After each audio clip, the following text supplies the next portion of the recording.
ভাড়া বৈষম্যের প্রতিবাদে উত্তপ্ত বরাক উপত্যকা। মেঘালয়ের সিমেন্ট কোম্পানির বিরুদ্ধে এবার বরাকেও একজোট ট্রাক মালিকরা। শুরু হলো গণ আন্দোলন, কালাইনে জোরালো প্রতিবাদ সভা। সিদ্ধান্ত, মেঘালয় থেকে সিমেন্ট বোঝাই ট্রাক প্রবেশে নিষেধাজ্ঞা।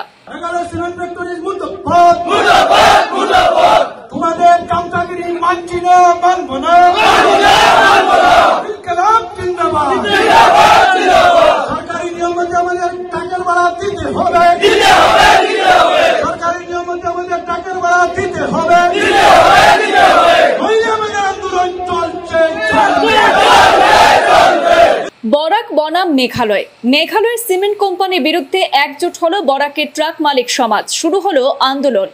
মেঘালয়ের একাধিক সিমেন্ট কোম্পানির বিরুদ্ধে ভাড়া সংক্রান্ত বৈষম্যের অভিযোগে দীর্ঘদিন ধরে চলছে গণ আন্দোলন। এবার সেই আন্দোলনের প্রতি সংহতি জানিয়ে বরাক উপত্যকাতেও শুরু হলো প্রতিবাদ। শনিবার কালাইনে অনুষ্ঠিত হলো এক বিরাট প্রতিবাদী সভা। কাটিকোড়া ট্রাক ওনার্স অ্যাসোসিয়েশন এবং বরাকভ্যালি ট্রাক ওনার্স কোঅর্ডিনেশন কমিটির যৌথ উদ্যোগে সেই সভায় উপস্থিত ছিলেন বিভিন্ন রাজনৈতিক দলের নেতা ও বিপুল সংখ্যক ট্রাক মালিক। সর্বসম্মতিক্রমে সিদ্ধান্ত নেওয়া হয়েছে, আজ থেকে আর বরাক উপত্যকায় মেঘালয় থেকে সিমেন্ট বোঝাই ট্রাক প্রবেশ করতে দেওয়া হবে না।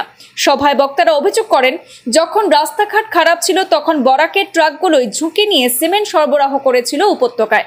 এখন রাস্তা ভালো হওয়ার পর মেঘালয় কোম্পানিগুলি নিজেদের ট্রাক ব্যবহার করছে, অথচ ভাড়া এত কম যে তাতে গাড়ির জ্বালানির খরচও ওঠে না। ট্রাক মালিকদের অভিযোগ, এই পরিস্থিতিতে তারা চরম আর্থিক সংকটে পড়েছেন। অনেকেই গাড়ির কিস্তি বা পারিবারিক খরচ চালাতে পারছেন না। তাদের দাবি, সিমেন্ট পরিবহনের ভাড়া বৃদ্ধি করতে হবে। দ্বিতীয়ত, বরাক উপত্যকার সরবরাহের ক্ষেত্রে বরাকের ট্রাক মালিকদের অগ্রাধিকার দিতে হবে। আয়োজকরা আরও জানান, এই আন্দোলন কেবলমাত্র সিমেন্ট বোঝাই ট্রাকের ক্ষেত্রেই প্রযোজ্য। অন্যান্য পণ্যবাহী গাড়ির উপর কোনো নিষেধাজ্ঞা নেই বলেও তারা সাফ জানিয়ে দিয়েছে। বরাক উপত্যকার ট্রাক মালিকদের পক্ষ থেকে, বরাক উপত্যকার লক্ষ লক্ষ জনগণের পক্ষ থেকে আমরা হুঁশিয়ারি দিতে বলছি, অবিলম্বে বরাক উপত্যকার ট্রাক মালিকদের স্বার্থে ভাড়া গভর্নমেন্ট রুল মতে বাড়িয়ে দেওয়ার জন্য আজকের সভা থেকে তাদেরকে আমরা দাবি জানাচ্ছি। যদি তারা সরকারি নিয়ম মতে আমাদের ট্রাক মালিকদের ভাড়া না বাড়ায়, তাহলে মেঘালয় ট্রাক ইউনিয়ন যেভাবে স্ট্রাইক করেছে, আমরা বরাক উপত্যকার ট্রাক মালিকরা, বরাক উপত্যকার ট্রাক মালিকরা, হাজার হাজার ট্রাক মালিকরা রাস্তায় নেমে রাস্তার অন্যান্য গাড়ি, অন্যান্য যানবাহনের সঙ্গে আমাদের কোনো দ্বন্দ্ব নেই, তা আমরা ট্রাফিকের কাজ করব। কিন্তু মনে রাখবেন, সিমেন্ট ফ্যাক্টরি কর্তৃপক্ষরা একটি গাড়িও তোমাদের নিজস্ব গাড়ি বরাক উপত্যকায় আজ থেকে বরাক উপত্যকায় আসতে দেওয়া হবে না। বরাক উপত্যকায় যদি তোমরা তোমাদের নিজস্ব গাড়ি সিমেন্ট ভর্তি করে বরাক উপত্যকায় পাঠানোর চেষ্টা করো, মনে রেখো, বরাক উপত্যকার ট্রাক মালিকরা ঘুমিয়ে থাকবে না। তোমাদেরকে বন্ধ করার শক্তি বরাক উপত্যকার ট্রাক মালিকদের রয়েছে। আজকের সভা সর্বসম্মতিক্রমে এই প্রস্তাব গৃহীত হয় যে বরাক উপত্যকায় সিমেন্ট ফ্যাক্টরির নিজস্ব কোনো গাড়ি দিয়ে সিমেন্ট এনে আমাদের এখানে সরবরাহ করতে দেওয়া হবে না, হবে না, হবে না। দ্বিতীয় কথা হলো, মেঘালয় স্টার সিমেন্ট ফ্যাক্টরির যে গাদ্দারি আমরা দেখতে পাচ্ছি, অন্যান্য ফ্যাক্টরি কিন্তু সেসব গাদ্দারি করছে না। এই স্টার সিমেন্ট ফ্যাক্টরি যেভাবে বরাক উপত্যকার মানুষকে ট্রাক মালিকদের সঙ্গে গাদ্দারি করছে, তা আমাদের সহ্যের বাইরে চলে যাচ্ছে।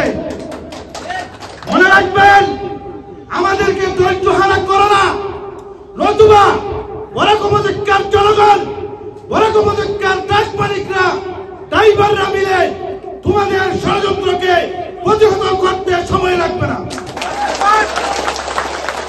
তাই আজকের এই প্রোগ্রাম থেকে আমরা সিদ্ধান্ত নিয়েছি, আমাদের বরাক উপত্যকার কোন গাড়ি যত সময় পর্যন্ত ট্রাক ফ্যাক্টরিগুলো আমাদের সঙ্গে বসে নতুবা আমাদের প্রশাসনের সঙ্গে বসে আলোচনায় মিলিত না হয়ে কোন সিদ্ধান্ত নেবে না, বাড়ার ব্যাপারে সিদ্ধান্ত নেবে না, ততক্ষণ পর্যন্ত বরাক উপত্যকার কোন ট্রাক সিমেন্ট লোডের জন্য যাবে না, যাবে না, যাবে না।